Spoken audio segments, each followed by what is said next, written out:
Wow, that's a lot of insight for men, I would say. Yeah. For those getting into arguments with their significant others, which is something I want to get to. But as a clarification that I would love to have is the difference between PCOS, that you said is a syndrome, and versus the one that's a disease. What is the key distinction there, and how does it vary amongst women? Okay, so PCOD means polycystic ovarian disease and PCOS means polycystic ovarian syndrome. So what happens is that disease is a milder version of the syndrome. So you get the disease first, and then if it's not rectified in time, it escalates into the syndrome, because the disease it only affects the ovary at the time, but when it comes to the syndrome, it ends up affecting your whole body. Wow, yeah. I was really going in the opposite direction. I thought me too for some time, but then I had to clarify. Wow, that is something that I'm sure to include in my reel. When you say that from being told what to do, that brings them a sense of worthlessness, where they feel that they can't make decisions well. How do you think PCOS affects self-esteem? Because as we know, it already brings some sort of body dysmorphia, of course. It brings low self-worth in the way you see yourself. Yeah. So how do you think the mental link is there? And what are the impact of PCOS? What is the impact of PCOS in terms of mental well-being? So we start with the feeling of not feeling worthy. Why don't you elaborate more on that, and then we can take things from there.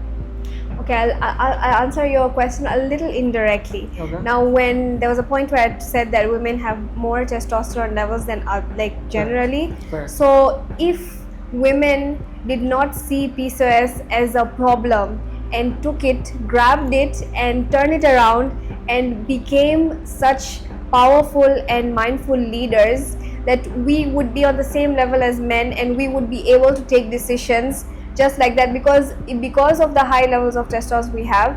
We also have a different way of critical thinking. We don't think too emotionally like other women do, so we can actually put the emotional side aside and we can think more logically, and that is what we need people to see, that we are not, that worthlessness shouldn't come, because we are worthy of making those very strong and reliable decisions, and people can put our trust in us. But then there's just no specific channel, because we are categorized as women, and just women generally are seen that not good leaders, they can't direct, they can't lead people. So if we change that, it could totally change that whole dynamic of us feeling worthless and the self-esteem coming in. So it's just upon us to change that. I think that's a really good point that you mentioned, because as soon as you said we like taking control, we like doing things that men do, and my first thought was, that's not a bad thing, that's a superpower. Yeah.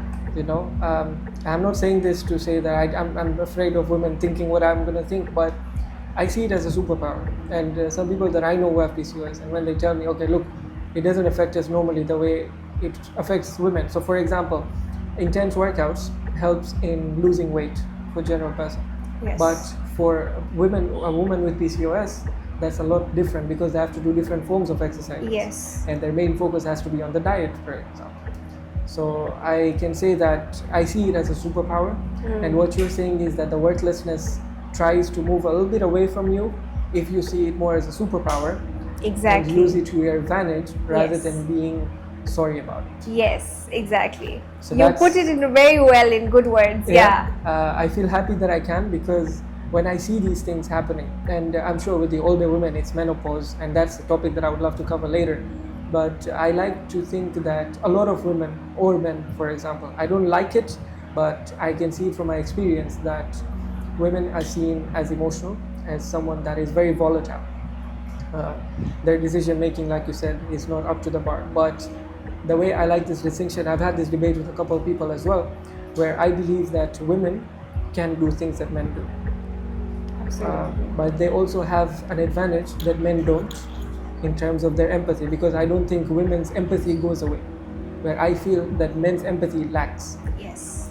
But at the same time, men's intelligence and decision making is there, but also women with PCOS can now catch up to them and make it more of a superpower thing. Yes. So I see it as a woman who has PCOS has a significant advantage and is going to challenge a man rather than them being worthless. Yes. Correct. So, anyone with PCOS, I'm scared. No, don't be scared. We're not going to beat you up. No. For the information that we've covered, I think a crucial element that I would like to address is the fertility issues. Based on what I know is that women with PCOS face fertility issues. So considering you're a doctor, why don't you enlighten us a little bit more on that and more of the experiences that you've faced on it? So the issue with fertility comes because women don't menstruate on the regular periods that they're supposed to, like monthly. It becomes that it's irregular, and then they just got married and they're having problems conceiving. That's when they probably first time is when they go see the gynecologist, that like, oh, it's time to have a baby, and they're not able to conceive. So what the doctor does is again put them on hormonal birth control that regulates the cycle, and then they ovulate. They're given a window that this is the time when it's best to do it.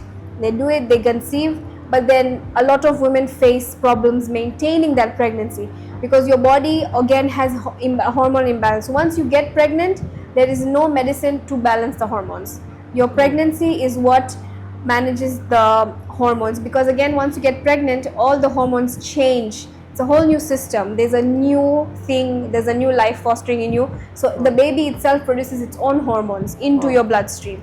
So there's a lot of issues that women face in maintaining a pregnancy. So a lot of them get miscarriages, and then a lot of them either get miscarriages or just don't conceive at all. And then when they actually do conceive, some of them get many people get normal children, but others get children with some kind of anomalies, like congenital problems, that something is missing, the baby has a defect somewhere or the other. That's all because of the hormonal imbalance that goes on in a woman's body. Personally, I think it is an ancestral thing in our genetic pool, because a lot of South Asian women have PCOS because it's come down to us from generations, and it's because we also have a very tight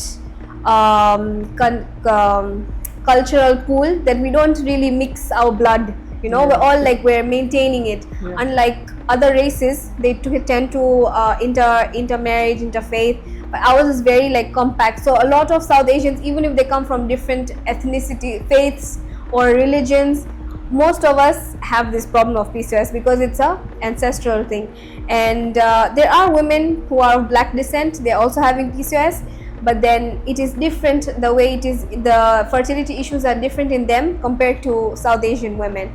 And even once you do conceive a baby and the baby is born, you still don't get cured from that. But many doctors say that, oh, once you get your first child, you're going to be okay.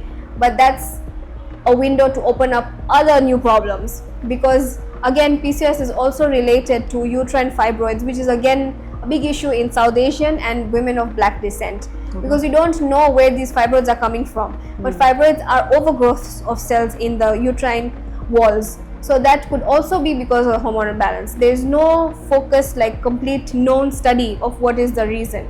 So there's a lot of these things that interconnect when it comes to women's health, but then research is so little done on it because women either shy away from participating in research, or they feel like it's a shame for them to talk about their problems.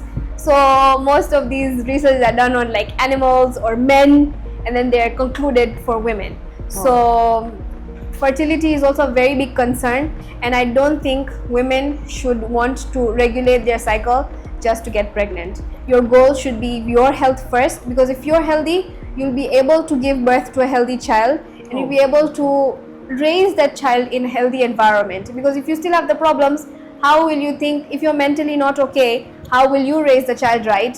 And you will just end up traumatizing that child. So your focus is on making sure that the solution is making sure that you take care of yourself first. Yes. And that will most likely eradicate the potential problems that you would face. Absolutely. If you went to regulating your cycle on a normal basis. Wow, that is an amazing piece of information.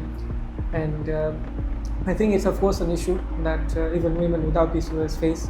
But now I think this gives us a broader view on what exactly happens. and maybe there were some women who didn't actually know that they were facing this issue, which is why it happened. So I think it's a great and valuable insight that women with fertility issues can look into.